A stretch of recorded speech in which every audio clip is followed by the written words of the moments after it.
Kalau kita kembali sekitar 30 tahun yang lalu, mungkin tidak banyak orang yang percaya bahwa suatu hari nanti Cina akan menjadi penantang terbesar Amerika Serikat. Saat itu, ekonomi Cina masih jauh tertinggal, teknologinya belum diperhitungkan, produk-produknya sering dianggap murah dan berkualitas rendah. Namun, semuanya berubah dengan sangat cepat. Hari ini, Cina telah menjadi ekonomi terbesar kedua di dunia, menjadi negara pengekspor terbesar, memiliki jaringan kereta cepat terpanjang, memimpin industri kendaraan listrik, mengembangkan kecerdasan buatan, bahkan militernya terus berkembang setiap tahun.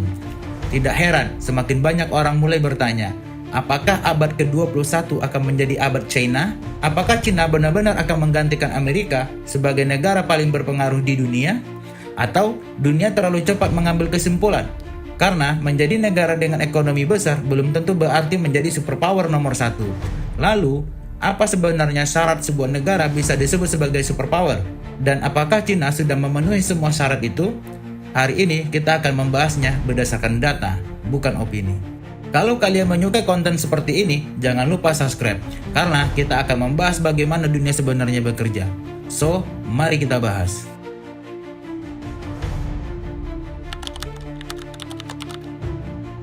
Kalau kita melihat perkembangan Cina selama 40 tahun terakhir, memang sulit untuk tidak terkesan. Pada akhir tahun 1970-an, Cina mulai membuka ekonominya kepada dunia. Pabrik-pabrik mulai bermunculan, investasi asing terus berdatangan, ekspor meningkat, kota-kota tumbuh dengan sangat cepat, dan jutaan masyarakat berhasil keluar dari kemiskinan. Hasilnya, hari ini Cina telah menjadi ekonomi terbesar kedua di dunia berdasarkan produk domestik bruto atau PDB nominal. Dalam sektor manufaktur, Cina bahkan menjadi yang terbesar di dunia, mulai dari pakaian, elektronik, panel surya, baterai kendaraan listrik, hingga berbagai barang yang kita gunakan setiap hari sebagian besar diproduksi di Cina. Bukan hanya itu, Cina juga membangun infrastruktur dalam skala yang sangat besar, bandara, pelabuhan, jalan tol, kereta cepat, hingga kota-kota modern bertumbuh dalam waktu yang relatif singkat. Di bidang teknologi, perusahaan seperti Huawei, BYD, dan Tencent mulai bersaingan di pasar global. Sementara di bidang militer, Cina terus meningkatkan anggaran pertahanannya dan memodernisasi kekuatan laut, udara, hingga kemampuan cybernya. Kalau melihat semua perkembangan itu, wajar kalau banyak orang mulai percaya Cina sedang bersiap menjadi superpower berikutnya. Namun, disinilah pertanyaan yang sebenarnya dimulai. Apakah ekonomi yang besar, teknologi yang berkembang, dan militer yang semakin kuat sudah cukup untuk menjadikan sebuah negara sebagai superpower nomor satu?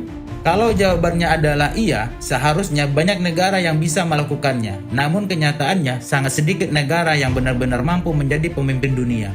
Lalu, apa sebenarnya yang membedakan negara besar dengan negara superpower? Kalau mendengar kata superpower, sebagian orang langsung membayangkan militer yang kuat. Padahal, itu hanyalah salah satu bagiannya. Dalam sejarah modern, sebuah negara baru bisa disebut sebagai superpower kalau memiliki kemampuan untuk mempengaruhi dunia di berbagai bidang sekaligus, bukan hanya di negaranya sendiri. Paling tidak, ada 4 fondasi utama. Yang pertama, ekonomi. Karena tanpa ekonomi yang kuat, sebuah negara akan kesulitan membiayai pembangunan, penelitian, maupun pertahanannya. Yang kedua, militer. Bukan hanya memiliki banyak tentara, tetapi juga mampu menjaga kepentingannya, bahkan hingga keluar wilayah negaranya. Yang ketiga, teknologi dan inovasi.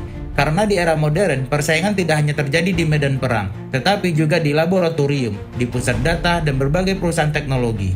Lalu yang terakhir, pengaruh global, baik melalui diplomasi, aliansi, budaya, maupun mata uang yang dipercaya dunia. Kalau satu saja dari 4 fondasi ini lemah, maka akan sulit bagi sebuah negara untuk menjadi superpower yang benar-benar dominan. Dan sekarang kita sudah memiliki alat ukur. Pertanyaannya tinggal satu. Kalau menggunakan 4 fondasi tadi, seberapa kuat sebenarnya posisi Cina hari ini? Apakah Cina sudah memenuhi semuanya? Atau masih ada pekerjaan besar yang harus diselesaikan? Itulah yang akan kita bahas pada bagian berikutnya. Kalau kita menggunakan 4 fondasi tadi, lalu kita melihat posisi Cina hari ini, harus diakui, Cina memang telah berkembang sangat jauh. Dari sisi ekonomi, Cina telah menjadi ekonomi terbesar kedua di dunia. Dalam sektor manufaktur, Cina bahkan menjadi yang terbesar. Hampir semua barang yang kita gunakan setiap hari, mulai dari pakaian, elektronik, hingga panel surya, diproduksi di Cina. Di bidang teknologi, perkembangannya juga sangat pesat. Perusahaan seperti Huawei, BYD, dan Tencent kini menjadi pemain global. Cina juga berinvestasi sangat besar di bidang kecerdasan buatan, komputasi kuantum, teknologi luar angkasa, dan kendaraan listrik. Sementara di bidang militer, Cina terus melakukan modernisasi, mulai dari kapal induk, rudal hipersonik, pesawat tempur generasi terbaru, hingga kemampuan cyber. Dalam 2 dekade terakhir, kekuatan militer Cina berkembang jauh lebih cepat dibandingkan sebelumnya. Kalau melihat semua perkembangan itu, tidak mengherankan kalau banyak orang percaya Cina sedang menuju status sebagai superpower baru. Namun, menjadi negara yang kuat tidak selalu sama dengan menjadi negara nomor 1 di dunia. Karena masih ada satu pertanyaan yang harus dijawab. Apakah Cina memiliki semua fondasi yang dibutuhkan untuk memimpin dunia? Kalau melihat ekonomi, Cina memang luar biasa. Kalau melihat militernya, Cina juga berkembang sangat cepat. Tetapi ada beberapa tantangan yang justru jarang dibahas. Dan tantangan inilah yang akan menentukan apakah Cina benar-benar mampu menggantikan Amerika.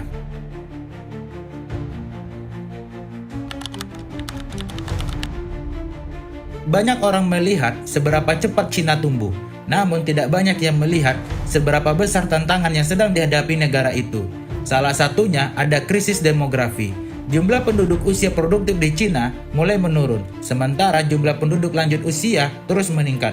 Artinya, di masa depan, jumlah orang yang bekerja akan semakin sedikit, sedangkan beban ekonomi akan semakin besar. Selain itu, sektor properti yang selama bertahun-tahun menjadi penggerak ekonomi juga menghadapi tekanan.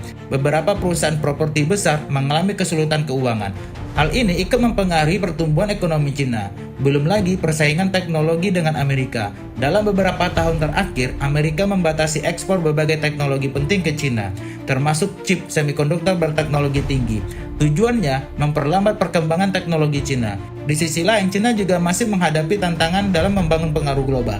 Ekonominya memang sangat besar, tetapi tidak semua negara memiliki hubungan diplomatik yang dekat dengan Beijing. Berbeda dengan Amerika, yang memiliki jaringan aliansi di berbagai kawasan dunia. Artinya, Cina memang sudah menjadi negara yang sangat kuat, tetapi masih ada beberapa pekerjaan besar sebelum benar-benar mampu menggantikan posisi Amerika. Lalu, setelah melihat kekuatan dan tantangan Cina, kita kembali ke pertanyaan awal. Benarkah Cina akan menjadi superpower nomor 1 di dunia?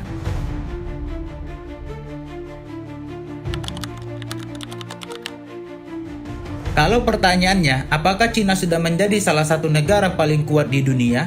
Jawabannya ya, tidak ada keraguan tentang itu. Cina memiliki ekonomi yang sangat besar, industri manufaktur terbesar, kemajuan teknologi yang sangat pesat, dan kekuatan militer yang terus berkembang. Namun, kalau pertanyaannya berubah menjadi, apakah Cina akan menjadi superpower nomor 1 di dunia? Jawabannya belum tentu, karena menjadi superpower bukan hanya soal besarnya ekonomi, bukan hanya soal jumlah kapal perang, dan bukan hanya soal teknologi, tetapi juga tentang kemampuan membangun pengaruh global, menciptakan kepercayaan, menjalin aliansi, dan mempertahankan posisi itu selama puluhan tahun. Di beberapa bidang, Cina sudah sangat dekat. Di bidang lain, Amerika masih memiliki keunggulan. Artinya, persaingan antara Cina dan Amerika masih jauh dari selesai. Dan mungkin inilah persaingan geopolitik terbesar yang akan menentukan arah dunia dalam beberapa dekade ke depan. Jadi, benarkah Cina akan menjadi superpower nomor 1 di dunia? Jawabannya mungkin, tetapi belum ada yang benar-benar bisa memastikannya. Karena sejarah menunjukkan menjadi negara besar jauh lebih mudah daripada mempertahankan posisi sebagai negara paling berpengaruh di dunia. Hari ini, Cina memang telah berkembang dengan sangat luar biasa. Ekonominya menjadi yang terbesar kedua di dunia. Industrinya menguasai berbagai sektor manufaktur. Teknologinya berkembang semakin cepat. Dan militernya terus diperkuat. Semua itu membuat Cina menjadi salah satu negara paling berpengaruh di abad ke-21. Namun menjadi superpower nomor 1 bukan hanya soal memiliki ekonomi yang besar, bukan hanya soal memiliki teknologi yang canggih, dan bukan hanya soal memiliki militer yang kuat.